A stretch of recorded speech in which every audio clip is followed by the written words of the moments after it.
Hello good morning. എന്നത്തെയും പോലെ ഇന്നും ഞാൻ രാവിലെ എഴുന്നേറ്റ് അരിക്കുള്ള വെള്ളം ആദ്യമേ അടുപ്പിൽ വെച്ചിട്ടുണ്ട്. ഇപ്പുറത്തെ സ്റ്റൗവിലാണ് ബാക്കിയെല്ലാം ഞാൻ മാറി മാറി വെക്കാൻ പോകുന്നത്. കാരണം ചോറ് വേവാനായിട്ട് അത്യാവശ്യം ടൈം എടുക്കും. എല്ലാം കണ്ട് ചോറ് വെക്കാൻ നിന്നാൽ ഇന്ന് ഞാൻ ഡ്യൂട്ടിക്ക് പോകാനുണ്ടാവില്ല. സോ അപ്പുറത്ത് ചോറ് വേവിക്കുക, ഇപ്പുറത്ത് ഞാൻ ഗ്രീൻ ടീ ആദ്യം ഉണ്ടാക്കി അത് സിപ്പ് സിപ്പായിട്ട് ഇടയ്ക്ക് കുടിക്കാൻ വിചാരിച്ചു. പിന്നെ ഉച്ചയ്ക്ക് ഞാൻ ലഞ്ചിന് കൊണ്ടുപോകുന്ന സ്വീറ്റ് പൊട്ടറ്റോ ആണ്.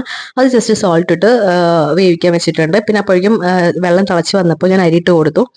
പിന്നെ നമുക്കിനി ബ്രേക്ക്ഫാസ്റ്റിന് അപ്പം ഉണ്ടാക്കാം. അപ്പത്തിന് പൊടി ഇതേപോലെ നമ്മുടെ മിക്സിയുടെ ജാറിൽ എടുത്തിട്ട് അതിലേക്ക് ആവശ്യത്തിന് സോൾട്ട് ചേർക്കണം കേട്ടോ. ആവശ്യത്തിന് സോൾട്ട് ചേർത്ത് വാം വാട്ടർ ഒഴിച്ചു കൊടുത്ത് നമുക്ക് ഗ്രീൻ ടീക്ക് കുറച്ച് വെള്ളം ചൂടാക്കിയല്ലോ, അത് ജസ്റ്റ് ഒന്ന് ഇതാകുമ്പോൾ ഇപ്പൊ തന്നെ പോയിരുന്നില്ലേ.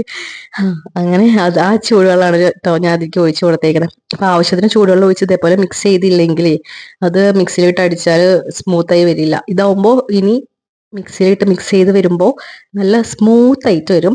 എന്നിട്ട് നമ്മളിത് സ്പൂൺ കൊണ്ട് നന്നായിട്ട് മിക്സ് ചെയ്ത് കൊടുത്തിട്ട് ഒരു 45 മിനിറ്റ്സ് ടു 1 അവർ നമ്മളത് റെസ്റ്റ് ചെയ്യാൻ വേണ്ടി മാറ്റി വെക്കണം കേട്ടോ.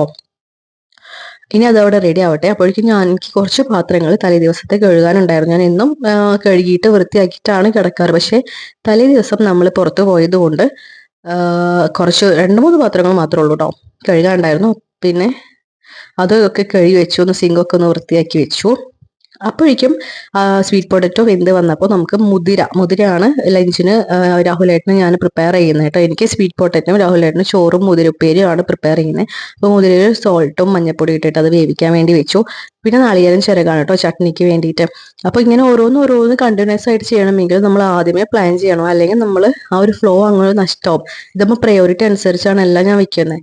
അല്ലെങ്കിൽ ഓരോന്ന് കഴിയുമ്പോൾ അടുത്ത് ഉണ്ടാക്കുമ്പോഴേക്കും നേരം വൈകുമല്ലോ. ഇതാവുമ്പോൾ പ്രീ പ്ലാൻ ചെയ്ത് ചെയ്യുമ്പോൾ എല്ലാം കറക്റ്റ് ആയിട്ട് ഓരോന്ന് ഇറക്കുന്നതിനനുസരിച്ച് ഓരോന്ന് സ്റ്റൗവിൽ വെച്ച് വേവിച്ചെടുക്കാൻ പറ്റും. അപ്പൊ ഇപ്പൊ മുട്ട ബോയിൽ ചെയ്യാൻ വേണ്ടി വെച്ചിട്ടുണ്ട്. 2 മുട്ട ബോയിൽ ആയി വരട്ടെ. അപ്പോഴേക്കും നമുക്ക് ചട്നിക്കുള്ള ഇത് അരച്ചെടുക്കാം കേട്ടോ. ഞാൻ ഈ സാൾട്ട് ഇടാൻ മറന്നുപോയി, അതാണ് വീണ്ടും തുറന്നിട്ട് സാൾട്ട് ഇട്ട് കൊടുക്കുന്നത് കേട്ടോ.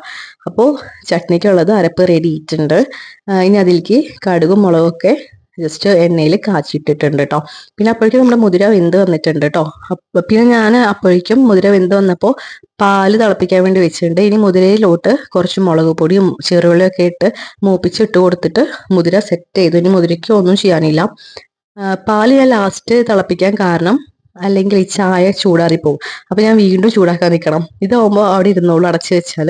ഇനി അപ്പം കൂടെ മാത്രമേ എനിക്ക് ഉണ്ടാക്കാനുള്ളൂ. അപ്പൊ ലാസ്റ്റ് ഞാൻ അപ്പം ഉണ്ടാക്കാണ് കേട്ടോ.